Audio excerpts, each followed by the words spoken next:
Howdy hi folks, and welcome to today's No Man's Sky episode, the ultimate nanite farming system with double exotic ship scrapping. Oh yes, today we're going to be looking at a system which spawns the exotic ship in the system twice in the first couple of waves, so it's like a super easy place to get an exotic with like whatever stats you want.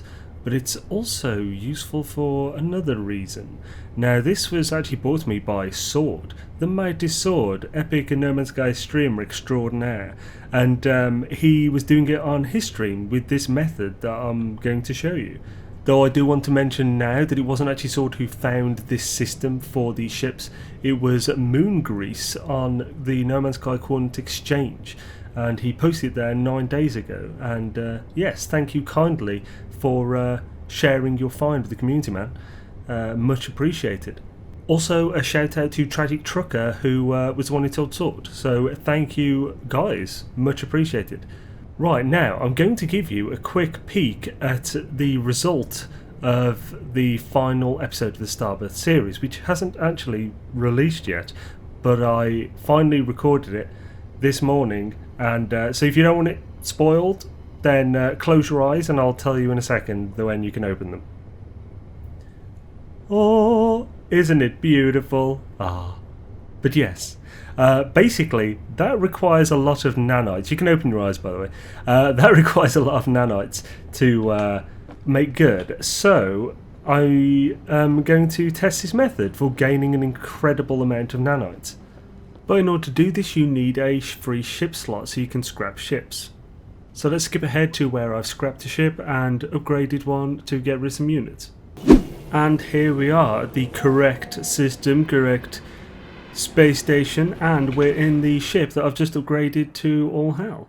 I put basically maxed all the slots and then rearranged the technology.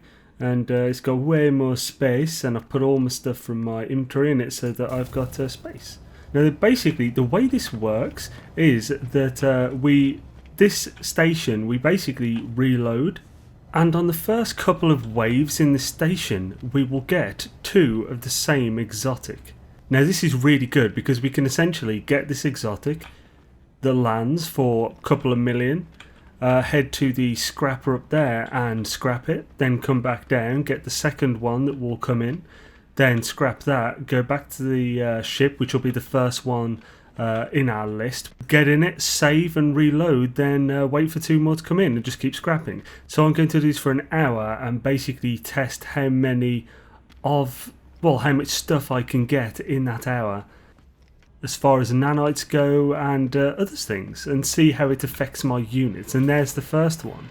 So I'm going to go do this and yeah, see you after for the results, because quite curious to see how good this method is for getting nanites and other things really. For this little time-lapse chat, a few quick tips.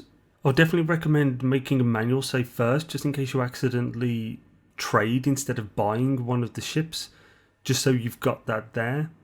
Just always remember to save before you reload, because if you just reload then you're going to lose the 2 ships you just got. It's a good idea to face forward, not so much in this particular space station because this is a short landing pad station. The longer ones it matters far more, but it's also a good idea to face forward just so you can see exactly what's coming in. Sometimes they come in one after another and you need to be quick. On the longer landing pads, facing forward is a big deal, just because if you say face behind you, then the spawn points for the ships are unloaded a lot of the time. I did a video about this a while ago. It's about manipulating the ship spawning. It doesn't fully work in that way fully now. It's not as easy to manipulate, but it does still work to an extent. So essentially, face forward where possible, just so you've got a good view of the situation. Also, another thing is to not stand near landing pads that are active. So any landing pads that have a ship on, don't stand near them, because you're actually holding that ship on the landing pad, and that is of course going to slow in the traffic. I don't know exactly how this works. I don't think anyone knows exactly how it works. Maybe Rayrod. But essentially, if you're really close to a ship that's on a landing pad, it's going to stay there. If you're running toward it and looking at the NPC, it also seems to delay it from leaving more so as well. So essentially, just to keep throughput going, basically just don't stand near a ship. You could min-max this and speed this up by running up to them, then running away as soon as they're landed, because there also seems to be a thing where if you've gone up to it and walked away, then the game seems to think that you don't want that ship, so it will fly off earlier. Or at least that's what it seems. This could just be confirmation bias, so that's just, just a little caveat in there. But yeah, a few little tips. And here we are, scrapping the final one. I may not be able to do it because I may not have the space. We'll see. Excellent. Right, so yeah. I had to sell stuff once, and I had to fill this, which is my primary ship. So this is the one that it always defaults to when I sell stuff. I had to fill it with some modules. So let's count everything up, because this is a lot of stuff. Bloody hell. I have a total of 72 of these modules. Because I scrapped 24 ships, so that means basically I've got 3 for every single ship I scrapped. So 24 ships scrapped in an hour, not bad. 74 modules in an hour, very good. Not only that, I've got 48 of the storage augmentations. Don't think I've got any extras here, no. So 48 storage augmentations, which is enough to upgrade almost any ship fully. In fact, it almost do pretty much any ship, even like a lowest possible slot exotic, pretty much all the way. Now, if you wanted to have these be your last augmentation slots for, say, a full fleet of 6 ships, then this amount, because I believe the last several slots are like 300 million each. I don't know, because this would do your last 8 slots. So it could be up to 2.4 billion units that this would save, which is a fairly crazy amount. Yeah, when you're upgrading a ship, always do use your augmentations to the last slots, because they get more expensive as they go. An augmentation will do a slot regardless. But yeah. That's pretty insane. Now I'm going to sell the rest of this stuff, and then we can see how many units it actually cost me to do all this. I'm curious. Are there still more coming in? Because yeah, I don't know if it's just a super regular spawn here or not, or whether you'll only ever get those 2, however inconsistent they may be. I nearly did the nanite thing then. I can't touch it because I need to know how many nanites I got.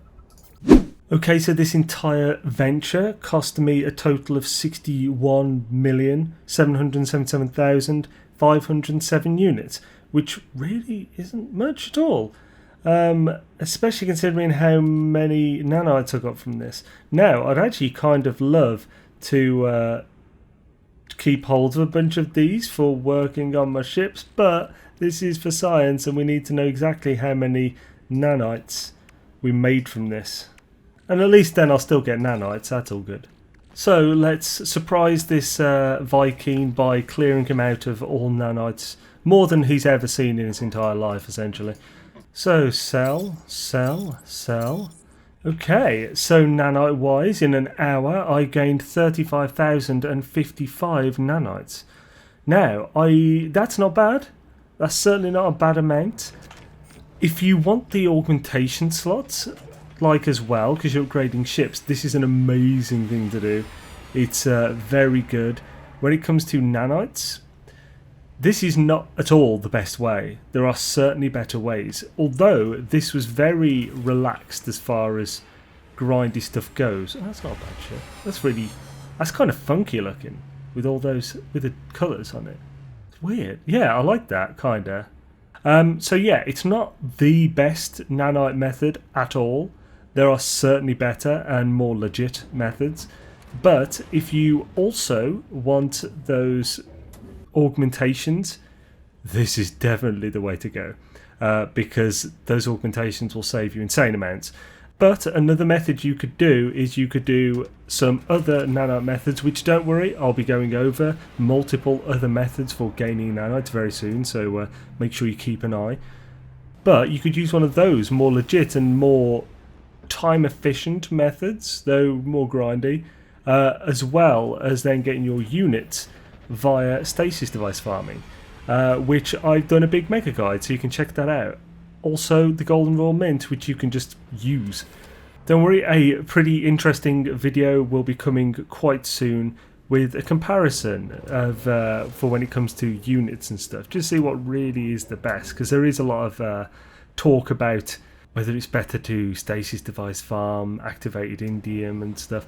Now, of course, when it comes to stasis device and activated indium, you'll get way more units via stasis device farming in a way shorter amount of time, but of course activated indium is fully passive, so there's a big thing there. So yeah, I'll be going over all that very soon, so keep an eye out for, well, a lot of stuff. I've got so much planned, as well as the final of the Starbirth Let's Play walkthrough series, because that would have already been out, except it requires quite a lot of work with the webcomic version and such. So yeah, but that's coming, don't worry. Thanks for joining, folks. I hope this was helpful in at least some way. If you haven't yet, think about subscribing. If you want to support the channel, sharing and liking the video is an amazing way to do that. If you want to support in a different way, we've got Patreon, Teespring store with awesome comfy tri-blend t-shirts and other awesome hoodies and stuff. Got YouTube memberships, all linked in the pinned comment next to the Discord invite, as well as the xainesworld.com official website, which is just a pretty mental website. We put a ridiculous amount of work into it. Golden Gek built it for me and him basically run it, keep it updated, fill it with stuff. So yeah, check it out and have an amazing day, folks.